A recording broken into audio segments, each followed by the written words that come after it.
Chris.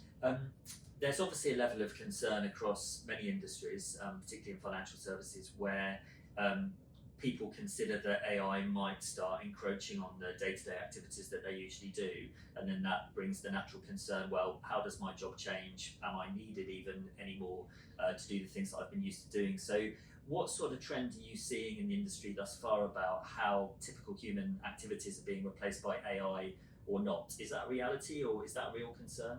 I think it is a reality and a concern, if that makes sense. So I think you hit the nail on the head that, having been at some of these forums, CAS forums, industry forums, there is a challenge with the sort of the industry regarding what am I going to be doing? Will AI replace my job?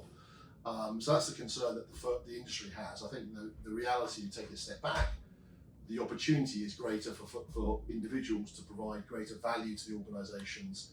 It is removing that heavy lifting, enabling people to make better judgment decisions on more refined information that's being presented to them, therefore enabling them to make better decisions, greater challenge regarding that process, greater ultimately greater decisions, which will ultimately enable more scalable, more cheaper solutions, which ends up making the customer journey much more better, therefore end customer benefit. Yeah, that's right. Yeah,